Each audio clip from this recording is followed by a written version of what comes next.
ശുചിത്വമുള്ള വീട്, ആരോഗ്യമുള്ള കുടുംബം. വീട്ടിലെ നല്ല ശുചിത്വശീലങ്ങൾ ആരോഗ്യപൂർണമായ ഒരു കുടുംബത്തിന് അനിവാര്യമാണ്. ഒരു വീടിന്റെ ശുചിത്വവും ആരോഗ്യവും നിലനിർത്തുന്നതിൽ സ്ത്രീകളുടെ, പ്രത്യേകിച്ച് അമ്മമാരുടെ പങ്ക് വളരെ വലുതാണ്. ഒരു സ്ത്രീയെ പഠിപ്പിക്കുന്നത് ഒരു കുടുംബത്തെ മുഴുവൻ പഠിപ്പിക്കുന്നതിന് തുല്യമാണ് എന്നതുപോലെ അമ്മമാർ പാലിക്കുന്ന ശുചിത്വശീലങ്ങൾ ആ കുടുംബത്തിന്റെ മുഴുവൻ ആരോഗ്യത്തെയും സ്വാധീനിക്കുന്നു. എന്നാൽ ശുചിത്വം എന്നത് ഒരാൾ മാത്രം ചെയ്യേണ്ട ജോലിയോ ഒരാളുടെ മാത്രം ഉത്തരവാദിത്തമോ അല്ല. അത് നമ്മുടെ സംസ്കാരത്തിന്റെ ഭാഗമാകേണ്ട ഒരു നല്ല ശീലമാണ്. ഒരു കുടുംബത്തിന്റെ ആരോഗ്യത്തിന്റെ താക്കോൽ അമ്മമാരുടെ കൈകളിലായിരിക്കാം.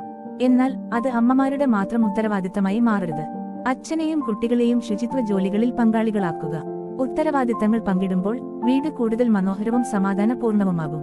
സ്വച്ഛത പക്വാടയുടെ ഭാഗമായി ശുചിത്വത്തിനായി നീക്കിവച്ചിരിക്കുന്ന ഈ 2 ആഴ്ചക്കാലം നമ്മുടെ വീടും പരിസരവും വൃത്തിയായി സൂക്ഷിക്കുകയും അവ ജീവിതത്തിൽ തുടരുകയും മറ്റുള്ളവരിലേക്ക് പകരുകയും ചെയ്യാം. വ്യക്തിശുചിത്വം.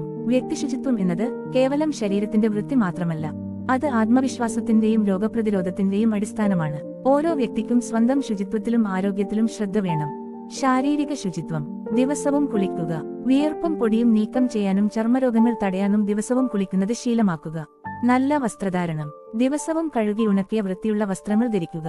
ഉൾവസ്ത്രങ്ങൾ ദിവസവും മാറ്റാൻ പ്രത്യേകം ശ്രദ്ധിക്കുക. അടുക്കളയിൽ ജോലി ചെയ്യുമ്പോഴും കുഞ്ഞുങ്ങളെ ശുശ്രൂഷിക്കുമ്പോഴും വൃത്തിയുള്ള വസ്ത്രങ്ങൾ ധരിക്കാൻ അമ്മമാർ പ്രത്യേകം ശ്രദ്ധിക്കുക. നഖങ്ങൾ മുറിക്കുക. നഖങ്ങൾക്കിടയിൽ അഴുക്കും രോഗാണുക്കളും നിറയാൻ സാധ്യതയുണ്ട്. അതിനാൽ ആഴ്ചയിലൊരിക്കൽ നഖങ്ങൾ വെട്ടി വൃത്തിയാക്കുക. കൈകളുടെ ശുചിത്വം. നമ്മുടെ ശരീരത്തിലേക്ക് രോഗാണുക്കൾ പ്രവേശിക്കുന്ന പ്രധാന വഴി കൈകളാണ്. ഭക്ഷണത്തിന് മുമ്പും ശേഷവും, ശൗചാലയ ഉപയോഗത്തിന് ശേഷം, പുറത്തുനിന്ന് വീട്ടിലെത്തുമ്പോൾ, വളർത്തുമൃഗങ്ങളെ സ്പർശിച്ചാൽ, തുമ്മുകയോ ചുമക്കുകയോ ചെയ്താൽ കൈ കഴുകുക. ഭക്ഷണം പാകം ചെയ്യുന്നതിനു മുൻപും വിളമ്പുന്നതിനു മുൻപും കുഞ്ഞുങ്ങളെ കളിപ്പിക്കുന്നതിനു മുൻപും കൈ കഴുകുക. പുറത്തുനിന്നു ജോലി കഴിഞ്ഞു വരുമ്പോൾ കൈകാലുകൾ കഴുകി വസ്ത്രം മാറിയതിനു ശേഷം മാത്രം കുഞ്ഞുങ്ങളെ എടുക്കാനും ഭക്ഷണം കൈകാര്യം ചെയ്യാനും ശ്രദ്ധിക്കുക. കൈകൾ വെറും വെള്ളത്തിൽ കഴുകാതെ സോപ്പിട്ട് ചുരുങ്ങിയത് 20 സെക്കൻഡ് എങ്കിലും കഴുകുക. കൈകളുടെ എല്ലാ ഭാഗങ്ങളും അഥവാ വിരലുകൾക്കിടയും നഖത്തിനടിയും ഉൾപ്പെടെ ഉരച്ചു കഴുകുക. വായുടെ ശുചിത്വം. ദിവസവും 2 നേരം അഥവാ രാവിലെയും രാത്രി ഭക്ഷണത്തിന് ശേഷവും പല്ല് തേക്കുക. മധുരമുള്ള ഭക്ഷണങ്ങൾ കഴിച്ചാൽ വായ നന്നായി കഴുകുക. ഇത് പല്ല് ദ്രവിക്കുന്നത് തടയും. ശ്വസന ശുചിത്വം. ചുമക്കുമ്പോഴും തുമ്മുമ്പോഴും തൂവാല ഉപയോഗിച്ച് വായയും മൂക്കും മറക്കുക. ഇത് വായുവിലൂടെ രോഗങ്ങൾ പകരുന്നത് തടയാൻ സഹായിക്കും. ആർത്തവ ശുചിത്വം. പാഡുകളോ മറ്റ് ഉൽപ്പന്നങ്ങളോ കൃത്യമായ ഇടവേളകളിൽ മാറ്റുക. സാധാരണയായി 4 മണിക്കൂർ മുതൽ 6 മണിക്കൂർ കൂടുമ്പോൾ. ആർത്തവ സമയത്ത് ശാരീരിക ശുചിത്വത്തിൽ കൂടുതൽ ശ്രദ്ധ നൽകുന്നത് അണുബാധകൾ അഥവാ ഇൻഫെക്ഷൻസ് ഒഴിവാക്കാൻ സഹായിക്കും. ഉപയോഗിച്ച പാഡുകൾ ശരിയായ രീതിയിൽ സംസ്കരിക്കുക.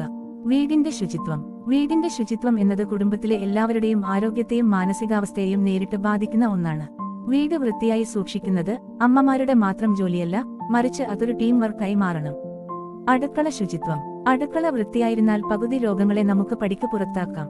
ഉപയോഗത്തിന് ശേഷം ഉടൻ വൃത്തിയാക്കുക. പാചകം കഴിഞ്ഞാലുടൻ അടുപ്പും പരിസരവും തുടക്കുക. പാത്രങ്ങൾ സിങ്കിൽ കുന്നുകൂട്ടിയിടാതെ അപ്പപ്പോൾ കഴുകി വെക്കാൻ വീട്ടിലെ എല്ലാവരും ശ്രദ്ധിക്കുക. പാത്രങ്ങൾ നനവില്ലാതെ സൂക്ഷിക്കുന്നത് ബാക്ടീരിയകൾ വളരുന്നത് തടയും. ഫ്രിഡ്ജ് വൃത്തിയാക്കൽ. ആഴ്ചയിലൊരിക്കൽ ഫ്രിഡ്ജ് പരിശോധിച്ച് കേടായ സാധനങ്ങൾ നീക്കം ചെയ്യുകയും തട്ടുകൾ തുടക്കുകയും ചെയ്യുക. ഭക്ഷണം അടച്ചുവെക്കുക. ഈച്ചകളും മറ്റ് പ്രാണികളും വരാതിരിക്കാൻ ആഹാരപദാർത്ഥങ്ങൾ എപ്പോഴും അടച്ചുവെക്കുക. പഴങ്ങളും പച്ചക്കറികളും നന്നായി കഴുകിയതിന് ശേഷം മാത്രം ഉപയോഗിക്കുക. ശുദ്ധജലം. കുടിക്കാൻ തിളപ്പിച്ചാറ്റിയ വെള്ളം മാത്രം ഉപയോഗിക്കുക. വെള്ളം സൂക്ഷിക്കുന്ന പാത്രങ്ങൾ കൃത്യമായി വൃത്തിയാക്കുക. കിടപ്പുമുറിയും ലിവിംഗ് റൂമും. കാറ്റും വെളിച്ചവും. പകൽ സമയത്ത് ജനലുകൾ തുറന്നിടുക. ശുദ്ധവായുവും സൂര്യപ്രകാശവും വീടിനുള്ളിലെ അണുക്കളെ നശിപ്പിക്കാനും ദുർഗന്ധം മാറ്റാനും സഹായിക്കും. യഥാസ്ഥാനത്ത് സാധനങ്ങൾ. വസ്ത്രങ്ങൾ, പുസ്തകങ്ങൾ, ചെരിപ്പുകൾ എന്നിവ നിശ്ചിത സ്ഥാനങ്ങളിൽ തന്നെ വെക്കുക. ഇത് വീട് കാണാൻ ഭംഗിയുള്ളതാക്കാനും വൃത്തിയാക്കൽ എളുപ്പമാക്കാനും സഹായിക്കും. ശൗചാലയ ശുചിത്വം. ഓരോ ഉപയോഗത്തിന് ശേഷവും ധാരാളം വെള്ളം ഒഴിച്ച് വൃത്തിയാക്കുക. ആഴ്ചയിൽ 2 തവണയെങ്കിലും അണുനാശിനികൾ ഉപയോഗിച്ച് തറയും ക്ലോസറ്റും കഴുകുക. ബാത്റൂമിലെ ബക്കറ്റും മഗ്ഗും ഇടയ്ക്കിടെ വൃത്തിയാക്കുക. ഭക്ഷണ ശുചിത്വം. കൈ കഴുകൽ. ഭക്ഷണം പാകം ചെയ്യുന്നതിനു മുൻപും വിളമ്പുന്നതിനു മുൻപും നിർബന്ധമായും കൈകൾ സോപ്പിട്ട് കഴുകുക. പാചകം ചെയ്യുന്നതിനിടയിൽ മുടിയിലോ മൊബൈലിലോ സ്പർശിച്ചാൽ വീണ്ടും കൈ കഴുകാൻ ശ്രദ്ധിക്കുക. അസംസ്കൃത വസ്തുക്കളുടെ ശുദ്ധി. പച്ചക്കറികളും പഴങ്ങളും. കടയിൽ നിന്ന് കൊണ്ടുവരുന്ന പച്ചക്കറികളും പഴങ്ങളും ഉപ്പും വിനാഗിരിയും ചേർത്ത വെള്ളത്തിൽ കുറച്ചുനേരം ഇട്ടുവെച്ച ശേഷം നല്ല വെള്ളത്തിൽ കഴുകുക. ഇത് കീടനാശിനികളുടെ അംശം കുറയ്ക്കാൻ സഹായിക്കും. പഴകിയതോ കാലഹരണപ്പെട്ടതോ ആയ ഭക്ഷ്യവസ്തുക്കൾ ഉപയോഗിക്കാതിരിക്കുക. ശുദ്ധജലം. പാചകം ചെയ്യുന്നതിനും കുടിക്കുന്നതിനും തിളപ്പിച്ചാറ്റിയ വെള്ളം മാത്രം ഉപയോഗിക്കുക. വെള്ളം സൂക്ഷിക്കുന്ന പാത്രങ്ങൾ കൃത്യമായി വൃത്തിയാക്കുക. പാചകം ചെയ്യുമ്പോൾ ശ്രദ്ധിക്കാൻ: നന്നായി വേവിക്കുക. ഇറച്ചി, മുട്ട തുടങ്ങിയവ നന്നായി വേവിച്ചു എന്ന് ഉറപ്പുവരുത്തുക. പകുതി വെന്ത ഭക്ഷണങ്ങൾ ദഹനക്കേടിനും അണുബാധക്കും കാരണമാകും. വൃത്തിയുള്ള പാത്രങ്ങൾ: പാചകം ചെയ്യാൻ ഉപയോഗിക്കുന്ന പാത്രങ്ങളും കട്ടിംഗ് ബോർഡും കത്തിയും ഓരോ ഉപയോഗത്തിന് ശേഷവും സോപ്പിട്ട് കഴുകുക. ഭക്ഷണത്തിന്റെ സംഭരണം: അടച്ചുവെക്കുക. ആഹാര പദാർത്ഥങ്ങൾ എപ്പോഴും അടച്ചുവെക്കുക. ഈച്ചകളും പാറ്റകളും മറ്റും വരുന്നത് തടയാൻ ഇത് അത്യാവശ്യമാണ്.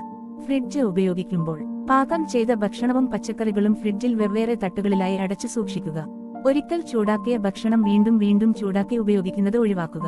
വിളമ്പുമ്പോഴുള്ള ശുചിത്വം: ഭക്ഷണം വിളമ്പാൻ എപ്പോഴും വൃത്തിയുള്ള തവികളും സ്പൂണുകളും ഉപയോഗിക്കുക. കുട്ടികൾക്കും മുതിർന്നവർക്കും ഭക്ഷണം നൽകുന്നതിന് മുൻപ് അവരുടെ കൈകൾ കഴുകി എന്ന് ഉറപ്പുവരുത്തുക. പരിസര ശുചിത്വം: പരിസര ശുചിത്വം എന്നത് നമ്മുടെ വീടിന്റെ ഉമ്മറപ്പടിക്ക് പുറത്തുള്ള ഭാഗത്തിന്റെ ശുചിത്വമാണ്. വീട് എത്ര വൃത്തിയാക്കിയാലും പരിസരം അഴുക്കായി കിടന്നാൽ രോഗങ്ങൾ നമ്മുടെ പടിവാതിൽ കയറി എത്തും. മാലിന്യമുക്തമായ മുറ്റം: വലിച്ചെറിയാതിരിക്കുക.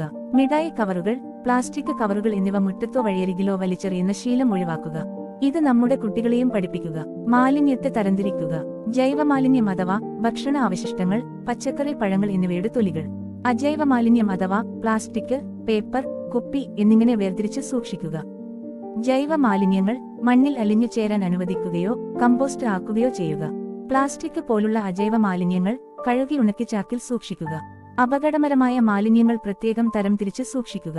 ഇത്തരം മാലിന്യങ്ങൾ ഹരിതകർമ്മ സേനയ്ക്ക് കൈമാറാൻ പ്രത്യേകം ശ്രദ്ധിക്കുക. പ്ലാസ്റ്റിക് കത്തിക്കുന്നത് ആരോഗ്യത്തിന് ഹാനികരമാണെന്ന് തിരിച്ചറിയുക. എന്റെ മാലിന്യം എന്റെ ഉത്തരവാദിത്തം എന്ന ബോധം ഓരോ വ്യക്തിക്കുമുണ്ടാകണം. വെള്ളം കെട്ടിക്കിടക്കരുത്. കൊതുക് വളരുന്നത് തടയുകയാണ് പകർച്ചവ്യാധികൾ ഒഴിവാക്കാനുള്ള ഏക വഴി. ഡ്രൈ ഡേ: ആഴ്ചയിലൊരിക്കൽ വീടും പരിസരവും പരിശോധിച്ച് വെള്ളം കെട്ടിക്കിടക്കുന്ന സാഹചര്യമില്ലെന്ന് ഉറപ്പുവരുത്തുക. ചിരട്ടകൾ, പൊട്ടിയ പാത്രങ്ങൾ, ടയറുകൾ, ചെടിച്ചട്ടികൾക്ക് താഴെയുള്ള പ്ലേറ്റുകൾ എന്നിവയിൽ വെള്ളം നിൽക്കുന്നില്ലെന്ന് പരിശോധിച്ച് അവ നീക്കം ചെയ്യുക.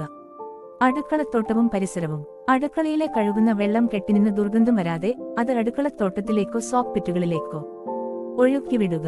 വീടിന് ചുറ്റുമുള്ള കാടുകൾ വെട്ടിത്തെളിക്കുന്നത് ഇഴജന്തുക്കളുടെ ശല്യം കുറയ്ക്കാൻ സഹായിക്കും. ജലസ്രോതസ്സുകളുടെ സംരക്ഷണം: കിണറിന് ചുറ്റും മലിനജലം കെട്ടിനിൽക്കാതെ നോക്കുക. കിണറുകൾ നിശ്ചിത ഇടവേളകളിൽ ക്ലോറിനേഷൻ നടത്തുക. ഗ്രീൻ പ്രോട്ടോകോൾ: വീട്ടിലെ ആഘോഷങ്ങളിലും ചടങ്ങുകളിലും പ്ലാസ്റ്റിക് ഒഴിവാക്കി പ്രകൃതിസൗഹൃദ വസ്തുക്കൾ ഉപയോഗിക്കാൻ കുടുംബം ഒന്നാകെ തീരുമാനമെടുക്കുക. ഡിസ്പോസിബിൾ പാത്രങ്ങൾക്ക് പകരം വീണ്ടും ഉപയോഗിക്കാൻ സാധിക്കുന്ന സ്റ്റീൽ, ഗ്ലാസ്, സെറാമിക് പോലുള്ള പാത്രങ്ങൾ ഉപയോഗിക്കുന്നത് ശീലമാക്കാം.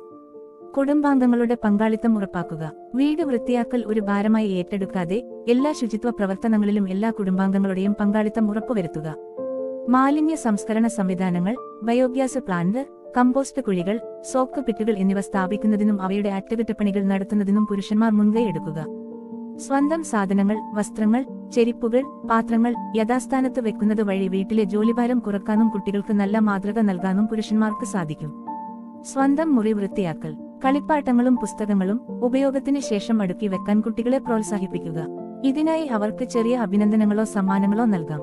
ചെറിയ ജോലികൾ: ഡൈനിങ് ടേബിൾ തുടക്കാനോ മുറ്റത്തെ ചെടികൾ നനക്കാനോ കുട്ടികളെ ചുമതലപ്പെടുത്തുക. ഇത് അവർക്ക് വീടിനോടുള്ള ഉത്തരവാദിത്വം വർദ്ധിപ്പിക്കും. കളികളിയിലൂടെ: മാലിന്യവേട്ട, വേസ്റ്റ് ഹണ്ട് എന്ന പേരിൽ ആഴ്ചയിലൊരിക്കൽ മുറ്റത്തെയും പരിസരത്തെയും പ്ലാസ്റ്റിക് കഷ്ണങ്ങൾ ശേഖരിക്കാൻ കുട്ടികളെ പ്രോത്സാഹിപ്പിക്കാം. ഇത് പരിസ്ഥിതിയോട് അവർക്ക് ഉത്തരവാദിത്വമുണ്ടാക്കും. കുട്ടികളിലെ ശുചിത്വ ശീലങ്ങൾ വളർത്തുക: ശുചിത്വത്തെക്കുറിച്ചുള്ള കാര്യങ്ങൾ വെറും അറിവായി മാത്രം കുട്ടികളെ പഠിപ്പിക്കാതെ അത് ഒരു ശീലമായി വളർത്തിയെടുക്കേണ്ട ഒന്നാണ്. ഭാവിയിൽ ആരോഗ്യവാനായ ഒരു പൗരനായി അവർ വളരാൻ ഇത് അത്യാവശ്യമാണ്. ശുചിത്വം എന്നത് വീടിന്റെ ഉള്ളിൽ മാത്രം ഒതുങ്ങുന്ന ഒന്നല്ല, അതൊരു ജീവിതശൈലിയാണ്. സാധാരണയായി വീട് വൃത്തിയാക്കുന്ന ഉത്തരവാദിത്തം സ്ത്രീകളിൽ മാത്രം ഒതുങ്ങിപ്പോകാറുണ്ട്. എന്നാൽ ആരോഗ്യകരമായ ഒരു വീട് കെട്ടിപ്പടുക്കുന്നതിൽ പുരുഷന്മാർക്കും സ്ത്രീകൾക്കും കുട്ടികൾക്കും തുല്യമായ പങ്കുണ്ട്. മാലിന്യമുക്തമായ വീട് എന്നത് എല്ലാവരും ചേർന്ന് കൈവരിക്കേണ്ട ഒരു ലക്ഷ്യമാണ്. അമ്മമാർ വഴി അത് തുടങ്ങുമ്പോൾ അച്ഛന്മാരും കുട്ടികളും അത് ഏറ്റെടുക്കുമ്പോൾ മാത്രമേ സ്വച്ഛത പൂർണ്ണമാകൂ. വൃത്തിയുള്ള വീട്ടിൽ രോഗങ്ങൾ കുറവായിരിക്കും. രോഗങ്ങൾ കുറയുമ്പോൾ ചികിത്സാ ചെലവ് കുറയുകയും കുടുംബത്തിൽ സന്തോഷവും ഭദ്രതയും നിലനിൽക്കുകയും ചെയ്യും. ഈ വനിതാ ദിനത്തിൽ ശുചിത്വമുള്ള വീട്, ആരോഗ്യമുള്ള കുടുംബം എന്ന ലക്ഷ്യത്തിനായി നമുക്ക് കൈകോർക്കാം.